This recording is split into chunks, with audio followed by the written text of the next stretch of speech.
Welcome to The World Today. I'm Amarachi Ubani. And I'm Millicent Walker. First, the headlines. Welcome, everyone, to the program. President Vladimir Putin has told a huge military parade in Moscow's Red Square that Russian troops in eastern Ukraine are defending the motherland. He says the invasion of Ukraine, what he called a special military operation, was necessary and had been provoked by the West.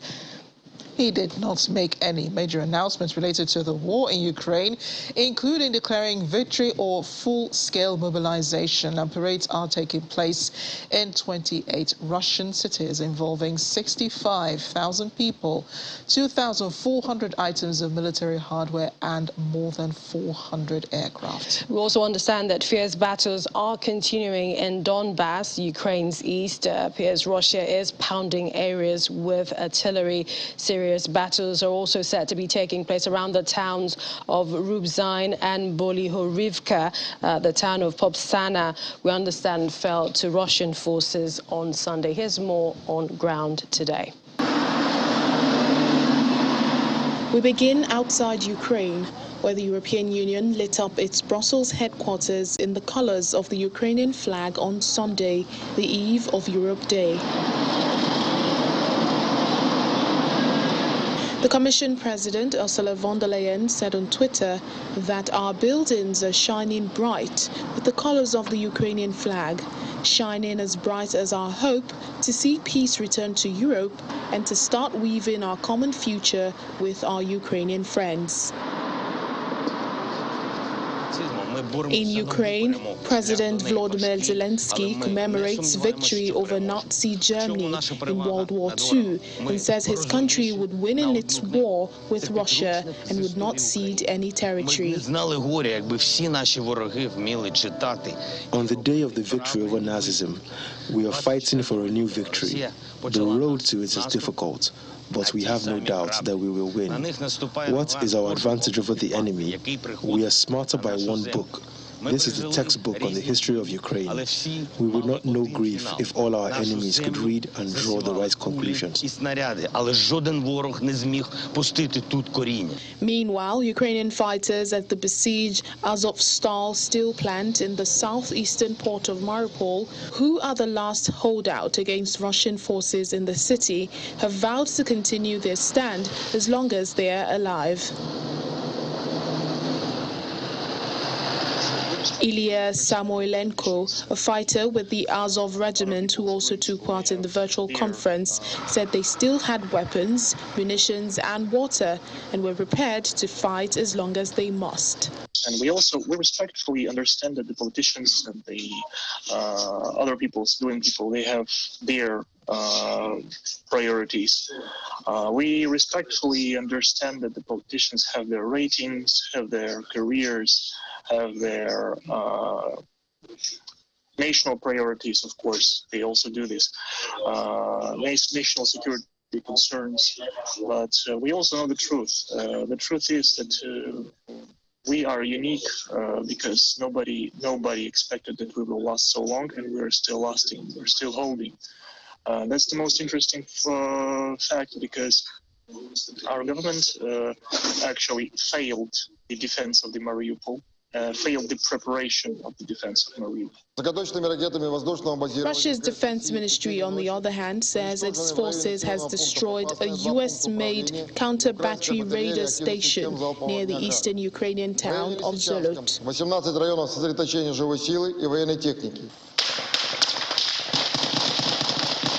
The US and other NATO allies have been supplying increasingly heavy weapons to help Ukraine defend itself against the Russian forces that entered in February.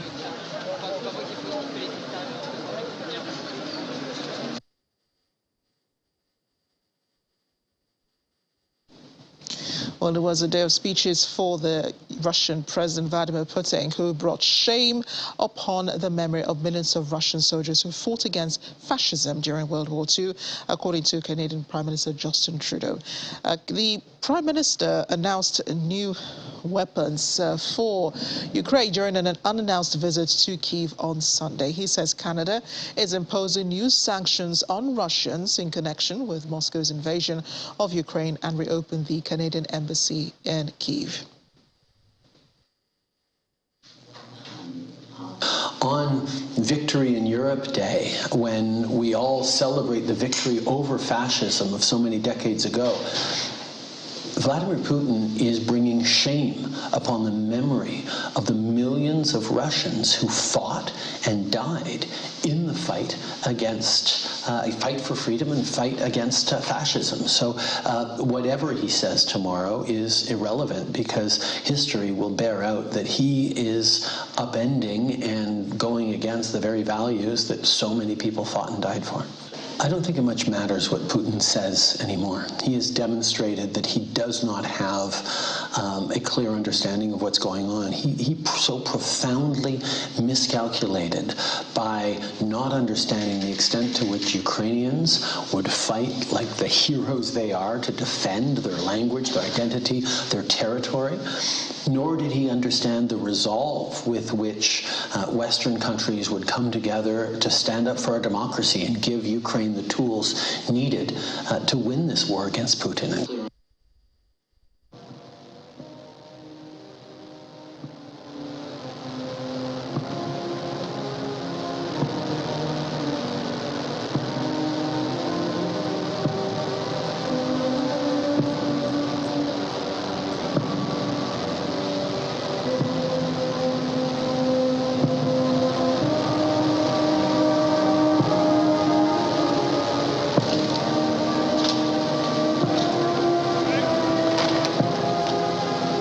President Vladimir Putin revoked the memory of Soviet heroism in World War II today to urge his army towards victory in Ukraine, but acknowledged the costs in Russian lives as he pledged to help the families of fallen soldiers. He addressed mass ranks of service personnel on Red Square on the 77th anniversary of victory over Nazi Germany. President Putin condemned what he called external threats to weaken and split Russia and repeated familiar arguments that he had used to justify Russia's invasion, that NATO was creating threats right next to its borders. He directly addressed soldiers fighting in the Donbas region of eastern Ukraine, which Russia has pledged to liberate from Kyiv's control. His speech included a minute of silence for the death of each one of Russia's soldiers and officers whom he says is a shared grief and an irreparable loss for friends and relatives. Analysts say that his 11-minute speech on the day 75 of the invasion was largely notable for what he did not say. Россия всегда выступала за создание системы равной и неделимой безопасности. Well, a lot's been going on in Ukraine today as leaders around the world, or mainly in Europe, mark the 77th anniversary of World War II. Just to recap on that, we understand Russian attacks have continued across Ukraine. They've captured the town of Popasana in Luhansk yesterday. Battles is taking place in the towns of Rubzhny in Severodonetsk and Bilohorivka, all of them in the west of Ukraine. VOA correspondent Anna Chernikova joins us now. She's in Kyiv, where things are much quieter, thankfully. Anna, great to see you. And let's just begin, with the reports that we're hearing about, these attacks are continuing across Ukraine. What can you tell us about them? Hello. Yeah, this is true. Situation in Kyiv is much quieter for the moment, at least. Well, unfortunately, we can see the kind of, escalation and intensifying of the airstrikes in the past week. And I should say that in terms of air raid sirens and air strike danger, Kyiv was also under quite a severe, danger cloud for the past week. So especially a couple of past 4 days, I should say, were very nervous over the country, because air raid sirens were on in every region and in every town of Ukraine. So in general, situation is not that silent as it could, seem. But again, we should definitely pay more attention to the east parts and to the south, because this is the main battlefields for the moment. A lot of things were going on in the past days, for the past days in Odessa and Odessa region. Most of the airstrikes and most of the missile strikes were there. Unfortunately, there are casualties, and unfortunately, there are a lot of damages. And today,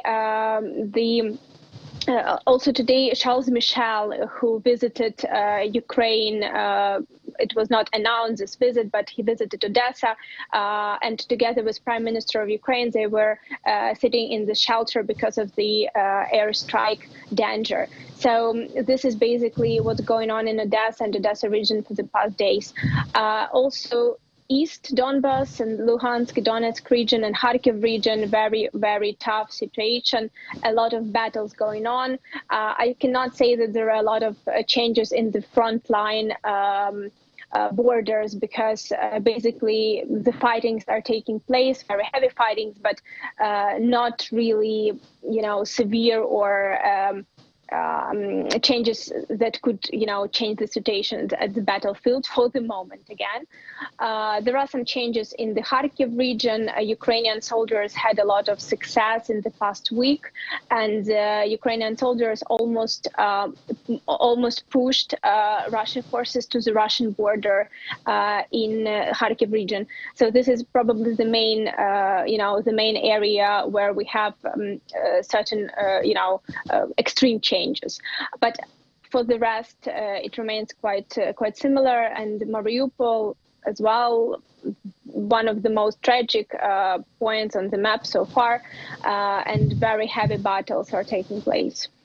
So, Anna, today is quite significant. It's, it's Victory Day in Russia, but it's also a day when the rest of Europe is commemorating the end of the Second World War, and Ukraine has witnessed this war for about 75 days. We're almost in the third month. We're in the third month, actually, of the war. How significant is today, when you remember that it's also, a day when a world war was also fought, and Ukraine is actually close to that, this being a world war with Russia? Yes, very true. Well, Ukraine, the whole Europe and the whole world celebrates. Well, again, today and yesterday, it was basically the day of victory over Nazi regime, and today is the Europe Day. And we also join, at least emotionally, we join Europe and the world with this memorizing. I cannot really call it celebration, because in Ukraine it was always, days to memorize this tragic time and the evil that was taking place, and the evil that was stopped at the end. And yes, you're absolutely right. Unfortunately, today Ukraine is going through similar evil, 80 years apart from the Second World War. This is definitely, if it's not a world war, but it's a huge war which is happening in the middle of Europe, and Russia is now a new evil that basically repeats all the history and all the mistakes that Nazi regime did. This is at least what we see from what they say and from what they do, and the whole world is witnessing this. Ukrainians are positive about the outcome of this war. Every day, you can feel that Ukrainians see the victory closer, despite all the difficulties and despite all the tragic that is happening in place. And Anna, we heard from Ukraine's President Zelensky saying that Russia can't appropriate victory in World War II, and several other things he said on VE Day. But we also know, the Russian president has blamed the West for his actions in Ukraine. How are Ukrainians reacting to his speech? There are several reactions. So, of course, first of all, Russian rhetoric that this is Russian victory or Soviet victory in the war, this is absolutely not correct. And Ukraine always specifies that this is the victory of the civilized world over Nazi regime. It's nothing to do with, a particular country or, So, and of course, saying in his speech, Mr. Putin said that his evil actions of Russia on the territory of Ukraine were resulted by what he said. Actions by Europe, by the West, and by NATO against Russia and Ukraine, very aggressive actions by all these three parties against Russia. Well, I mean, again, this is what I already said. This really looks like all the rhetoric that Nazi regime used, and unfortunately, in 80 years or so, we just see, you know, that history is is repeating itself. And I think that this is what we should, you know, take out of it, that we should never forget, because if we forget, then history actually can repeat. And Anna, Odessa, we understand that the streets are quiet today and there is some sort of curfew till tomorrow morning. Yes, you're right. A curfew started yesterday in the evening, and it will continue until tomorrow, because Odessa is now under very severe airstrike attacks, and not only airstrikes, it's also a very big danger from the sea, because just today, Ukrainian government confirmed that there are 7 cruise, there are 7 cruise missile carriers which carry caliber missiles. It's reportedly at least 50 missiles of that kind, and Ukrainian government expects these missiles to be used on the attacks for the attacks on Odessa and Odessa region and Kherson region. So this is basically the reason why why the curfew is taking place. And again, the visit by Charles Michel is a very brave step from him and from Europe, because basically he just arrived to one of the most dangerous spots in this past days in Ukraine. Thanks, Anna. Continue to stay safe. We appreciate your reporting. VOA's Anna Chenikova live for us from Kyiv. Thank you. More thoughts on Russian President Vladimir Putin's reactions and actions in Ukraine. British Defense Secretary Ben Wallace says the Russian president and his generals are mirroring the fascism and tyranny of 77 years ago, when Russia's invasion of Ukraine dishonors its military past. In a speech to coincide with the Victory Day parade commemorating the end of World War II, Wallace said the Russian generals were complicit as their president and should face court-martial. He was speaking as President Putin addressed the massed ranks of service personnel on Red Square on the anniversary of the victory over Nazi Germany. Through the invasion of Ukraine, Putin, his inner circle and his generals are now mirroring fascism and tyranny of 77 years ago, repeating the errors of the last century's totalitarian regimes. They are showing the same disregard for human lives, national sovereignty and the rules-based international system. The very system, not least the United Nations Charter itself, that we conceived together and for which we fought and were victorious together, in the hope of saving future generations from the scourge of war. Just over an hour ago, and 1,500 miles away, the world was implored to listen and watch Red Square. This is the victory parade in honor of the 77th anniversary of the victory in the Great Patriotic War. But really what President Putin wants is the Russian people and the world to be awed and intimidated by the ongoing memorial to militarism. And I believe that his ongoing and unprovoked conflict in Ukraine does nothing but dishonor those same soldiers. Both the ones marching across Red Square as I speak, and all the forebearers they supposedly march to commemorate. All professional soldiers should be appalled at the behavior of the Russian army. Not only are they engaged in illegal invasion and war crimes, but their top brass have failed their own rank and file to the extent they should face court-martial. And for them and for Putin, there can be no victory day, only dishonor and surely defeat in Ukraine. They might seek to control Russia's futures, but their past, through their past. But in the end, the past always catches up with you.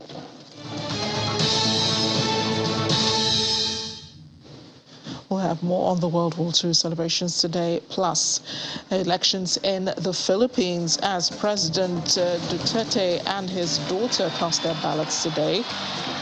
In another village in the Sarangani province, former presidential candidate and senator, as well as boxing weight champion Manny Pacquiao, also cast his ballot. So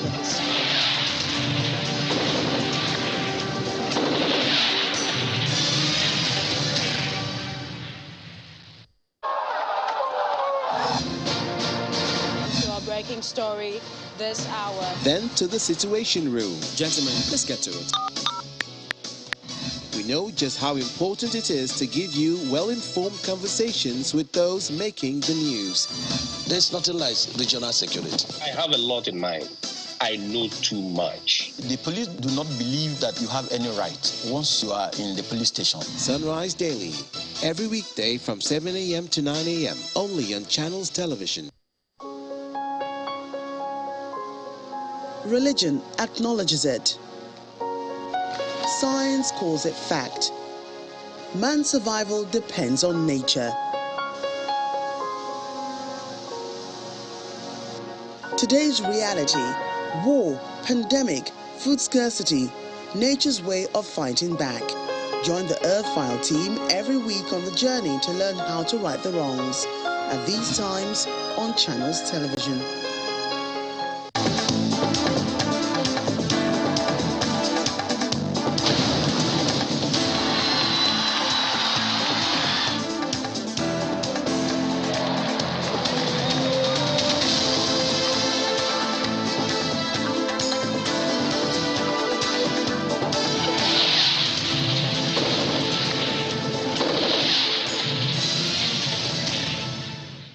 Welcome back. Commemorations around Europe are taking place for VE Day, VE standing for Victory in Europe. It was the day Nazi Germany gave the Allied forces their unconditional surrender.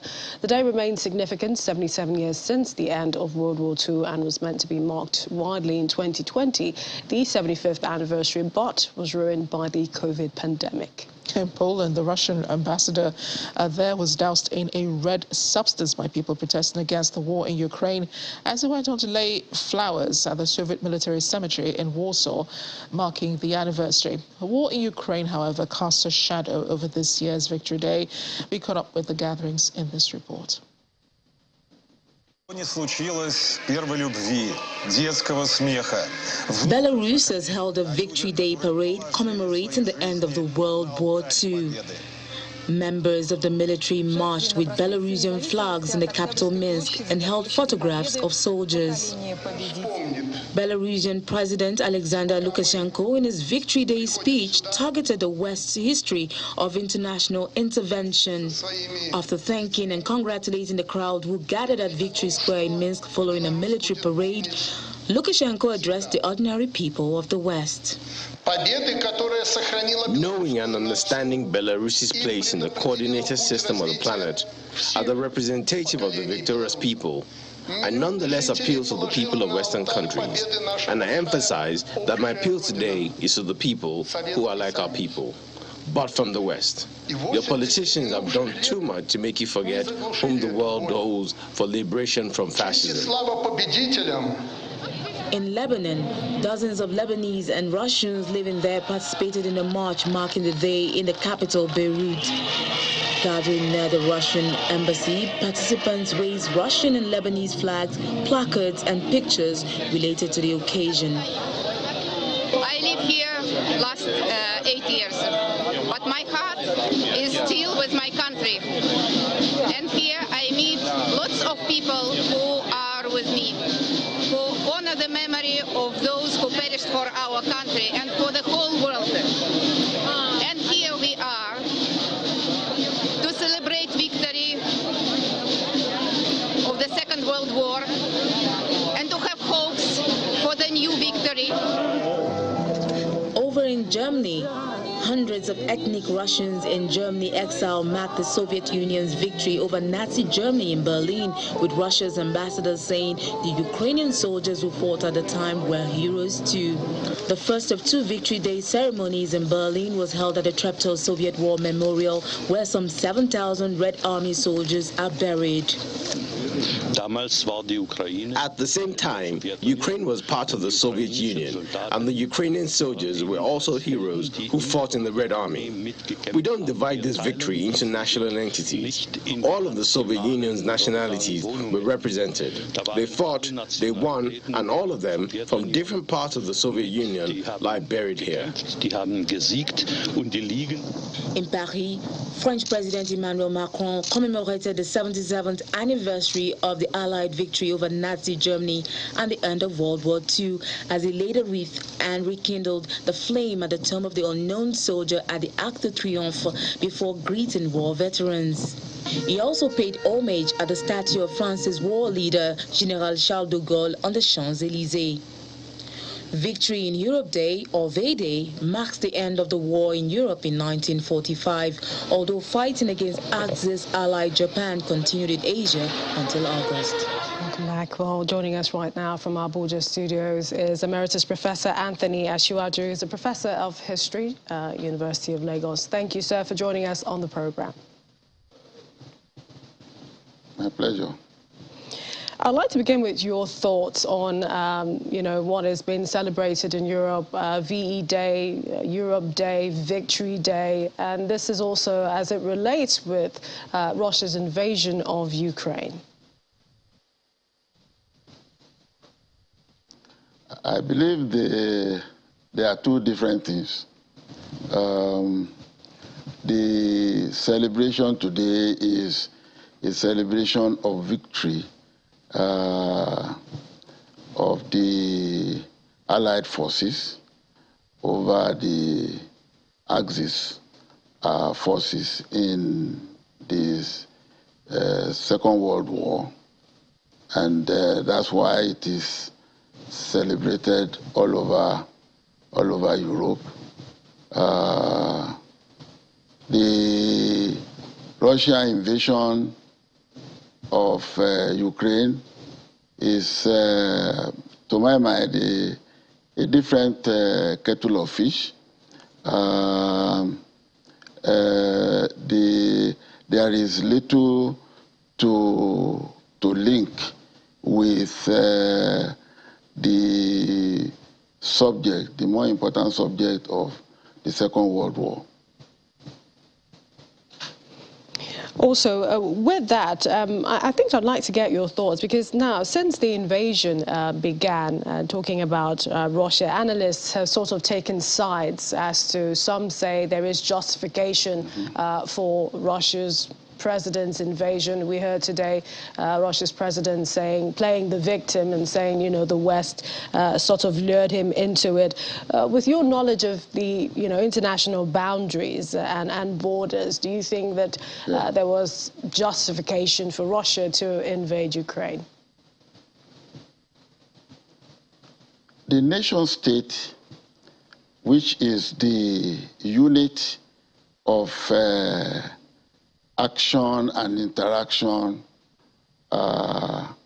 among states, among modern states, is inherently a territorial subject.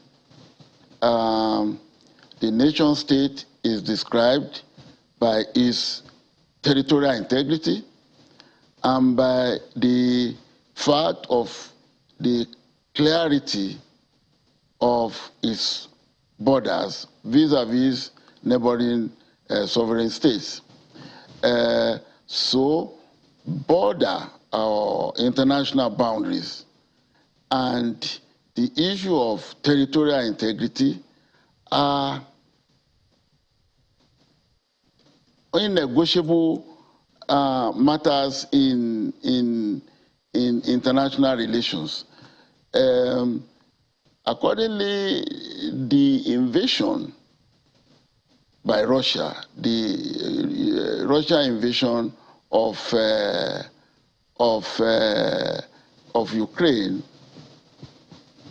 cannot be justified in any way as it relates to the international law of territory and boundaries.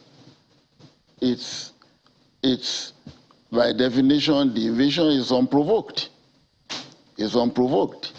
The only way by which we can see any reason for it happening, and that's not too easy to defend, is the fear of Russia, the fear that Ukraine was going to join NATO, and that that will bring NATO too close to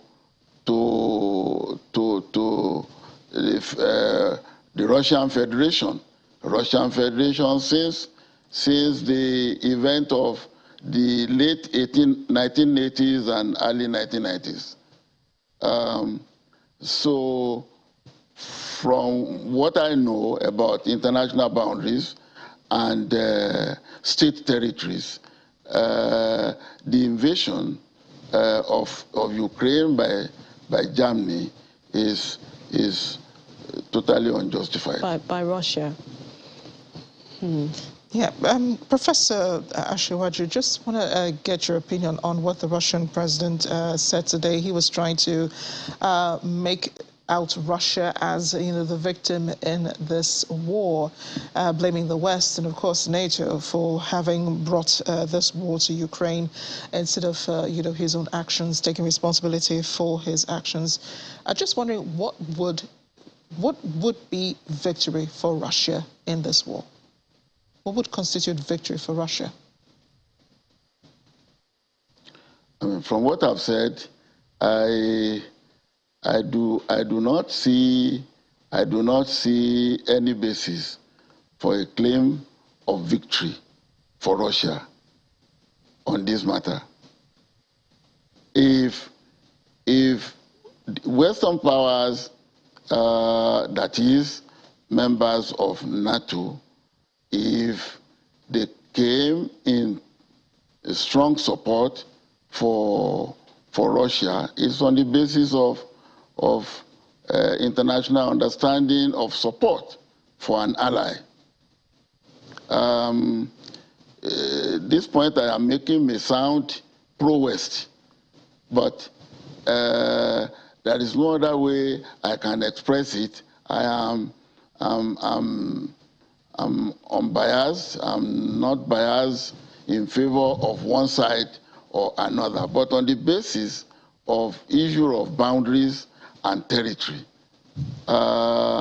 If a state if a state which is an ally of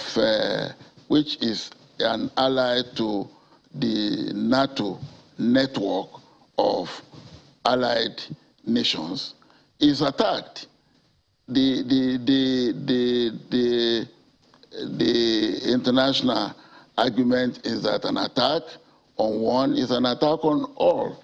And I think this is the basis why the West came in support of Russia, of Ukraine. I do not see the logic in the statement that it was the West that pushed Russia into this aggression. Professor Anthony Ashiwaju, a real pleasure speaking with you. Thank you for joining us this evening. My pleasure. Moving on to Sri Lanka now, as Prime Minister Mahinda Rajapaksa resigns amid mass protests at the government's handling of the economic crisis that has overwhelmed the country. That move comes as the island was placed under curfew after violent clashes between Rajapaksa supporters and anti-government protesters in Colombo.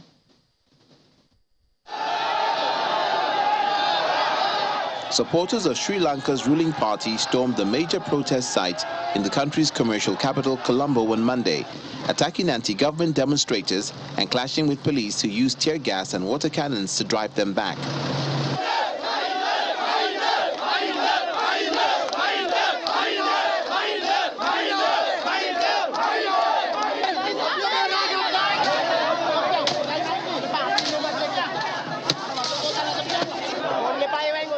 President Gotabaya Rajapaksa and his elder brother, Prime Minister Mahinda Rajapaksa, have both appealed for calm, even as a curfew has been imposed across the island nation of 22 million people after the violence in Colombo.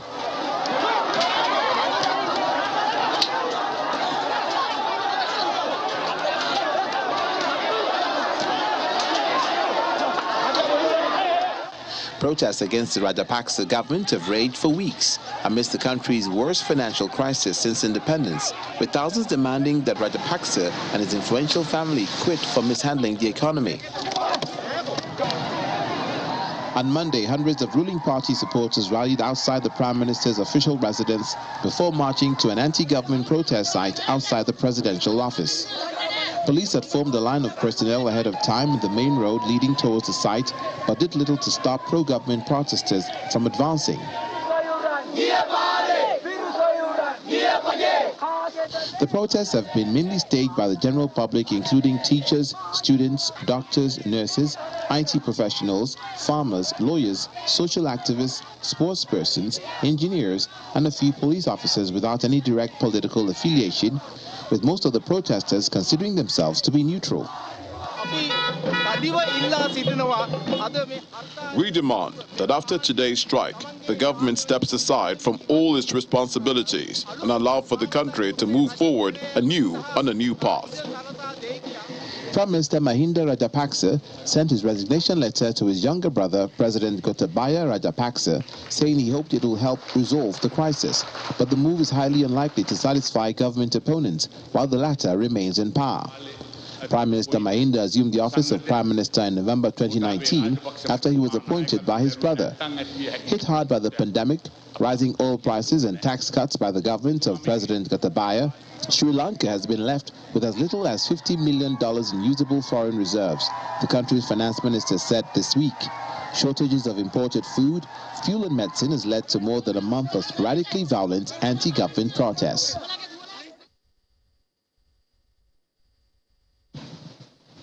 Philippine leader Rodrigo Duterte and his daughter were seen casting their votes for a presidential election in their hometown of Davao City today. The outgoing president, leaving after 6 years in power, has not endorsed any presidential candidate for this election. His daughter, Sara Duterte Carpio, is tipped to win the vice presidency. Voting starts at 6 a.m. and that's 2200 GMT Sunday, closed at 7 p.m. 1100 GMT, with polling stations operating longer than usual because of COVID-19 precautions. An unofficial vote count could give an indication of the winner within hours of the close. In the meantime, presidential candidate and Senator Manny Pacquiao voted in his hometown, Sarangani province, as part of the Philippine national election. The 43-year-old ranks third in opinion polls. He has pledged to improve the healthcare system, eradicate corruption, spur economic growth, and provide housing for the poor, while also criticizing incumbent President Rodrigo Duterte's close relationship with China. The retired boxing superstar said the surveys did not capture his support among the poor, and he's confident he could cause a surprise.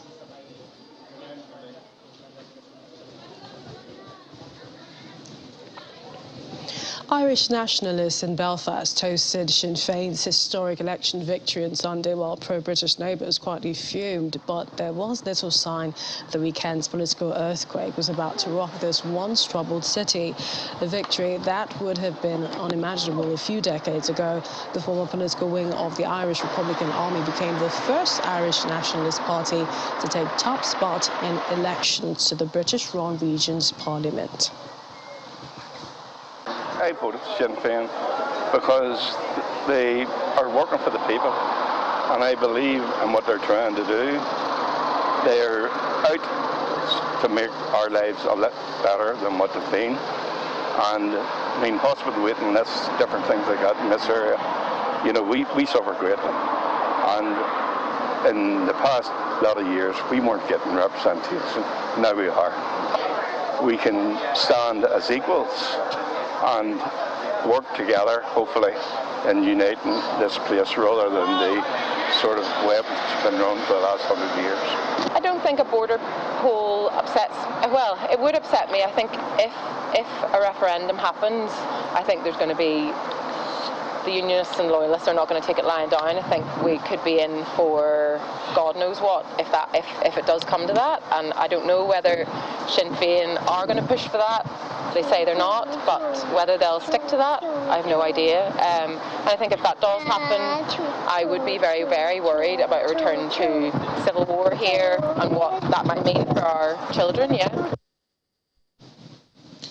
Well, staying in Northern Ireland, Democratic Unionist Party leader Jeffrey Donaldson says his party would not join the government unless the protocol governing Northern Ireland's trade with the rest of the UK following its exit from the European Union was totally overhauled. Sinn Féin was ahead of the pro-British DUP by 27 to 24 seats, with 2 left to declare, making it the first Irish nationalist party to become the largest in the devolved assembly. DUP, a leading proponent of Britain's exit from the European Union, saw support undermined in part due to its role in post-Brexit talks between London and Brussels. It resulted in trade barriers between Northern Ireland and the rest of the United Kingdom. London's Mayor Sadiq Khan is on a tour of the United States, visiting San Francisco, Silicon Valley and Los Angeles, all in a move to boost London's economy. During his tour, lasting 4 days, he'll be meeting with senior politicians and business leaders at Google and LinkedIn. Mr. Khan says he intends to use a trip to bang the drum for London tourism following the COVID-19 pandemic and also for tech industries. He wants to encourage tourists back to the city as well as businesses and investment. Today he's in New York, where he met the former billionaire former mayor of the city, Michael Bloomberg, who ran the city from 2002 to 2013 and then ran unsuccessfully for the 2020 Democratic nomination for U.S. president. He also met the city's current mayor, who described Mr. Khan as a rock star mayor. Our Washington correspondent Maria Bird joins us now. Maria has been monitoring events from Washington, where she is. Maria, thanks for joining us. How are Americans reacting to Mr. Khan's visit? Americans, I think, are hopeful. Americans have been looking for the day when we would begin to see conversations globally, and not just us going overseas, but seeing those heads of state, and in this case, the mayor of London coming over to really talk about tourism. As we know, tourism has been heavily impacted in the Washington area and obviously across many of the major cities in the U.S.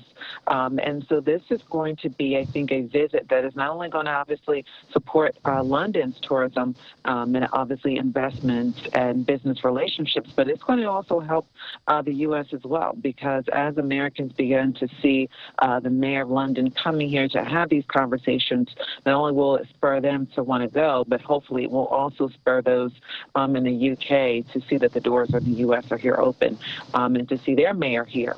And showing that he is here in the U.S., and obviously they can also come and join. Yeah, and it is interesting he is not visiting Washington, but I do understand that cities is going to be quite, the hub for business in the United States. So I guess every country in the world right now is trying to draw attention and investment back into their own economies. We know he intends to get what he intends to get out of these meetings, which is drawing attention back to London. But what does the U.S. get out of his visit? You know, you mentioned not coming to Washington, which I think is people oftentimes expect. But when you look at, as you mentioned earlier, that he's going to have business with Google and LinkedIn, his message is clear. It's about business. He's also going to visit Hollywood. And so his focus is going to be a little bit different than what people think of the traditional foreign relations and the relationships in the U.S. And I think that this is potentially going to be, we saw a lot of this during the Obama administration. We saw many, whether it was global leaders or whether, just those Americans here really leveraging the other economies, the other business streams to be able to potentially leverage, whether it's tourism or the overarching economic health and GDP of a country. And Maria, it's also interesting, significant that he is making this trip under a different president. We know that Mr. Khan never got along with former President Trump. How crucial is this visit, and to especially American and British relations? Well, I think that as we just briefly mentioned, you're exactly correct. The former administration did not have those close ties, but we have seen in the past where the U.S. and Britain have had very close relationship. And we know that the London specifically, and some of, I think, the relationships and some of the back and forth, whether it's business or just travel between the U.S. and London specifically, and has been pretty strong through the years. And so I think it's really recatapulting that, reinvigorating that relationship, and really being able to build a stronger tie, as the West and the U.S. specifically has been a major driver and a very vocal, as we've seen some economic challenges and crises, whether or not it's through COVID or obviously most recently the war between Ukraine and Russia. Finally, looking ahead, Maria, will there be more high-profile visits across the pond, do you think? I think we can expect to see that. I think the question is the president going to make it over? And I think that will definitely send a signal to the U.S. and to the rest of the world, because I think the U.S. has been very clear, and they have been very strong in their stance to being able to bridge gaps globally. And I think they're looking forward to seeing other global leaders, and as you mentioned, just coming across the pond to be able to show their visits here and their support. And so I think we'll begin to see more of that, just as we've seen many of the heads of states, heads of various cabinet members for the President Biden have been going overseas as well to show the support. And obviously we know most recently even the First Lady has made her visits in Ukraine. Many thanks, Maria. Maria Bird, our Washington, D.C. correspondent for us there. Moving on to other bilateral relations. Relations between Nigeria and Burundi are currently at an all-time high, as the Nigerian ambassador to the country, Elijah Onyagba, recounts the establishment of a binational commission, educational and economic investments in his place of assignment, and visa-on-arrival policy for Nigerians visiting Burundi, all realized within his 1 year in office. We did play host to members, directing staff and participants in course 43 from the National Institute for Policy and Strategic Studies, NIPS. They were here with the government of Burundi discussing policy issues, and of course they submitted a report to the president on the topic, getting things done, strategies for implementation. Burundi was one of the locations for the study tour, so it's been quite interesting. We were here, and part of the things we do is also to find a way to improved visibility for Nigeria here in Burundi. I figured that the embassy figured that the country loves sports, they love athletics, so we tried to get involved. The embassy worked with other corporate organizations to sponsor the maiden edition of Run Buja. It's a half-marathon event which had over 5,000 people participating in the event last year, male category and the female category. And it became a very good platform to ensure that the name of Nigerians actually, or the name of Nigeria as a country, rings bell in the heart and minds of Burundians. And we've also worked with the government of Burundi to ensure that Nigeria is included in the list of countries that can come now to Burundi and have their visa issued on arrival.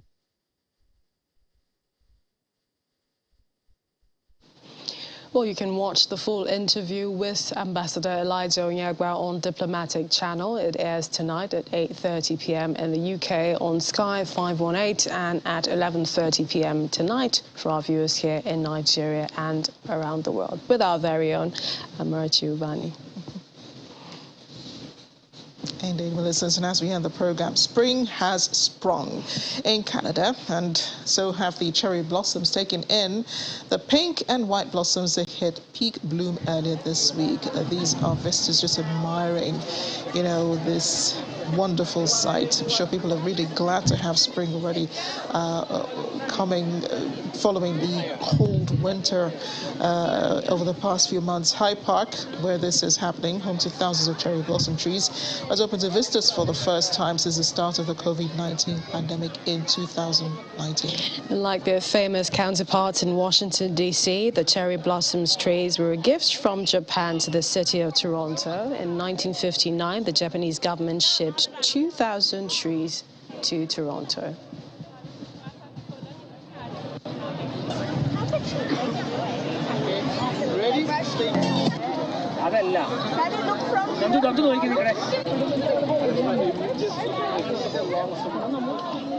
Real pretty. And they're the first real signs of spring, when you see the cherry beginning to blossom, or the cherry trees begin to blossom. True. That's it on the program. Thank you for watching. I'm Melissa Ntwaka. And I'm Amarachi Ubani.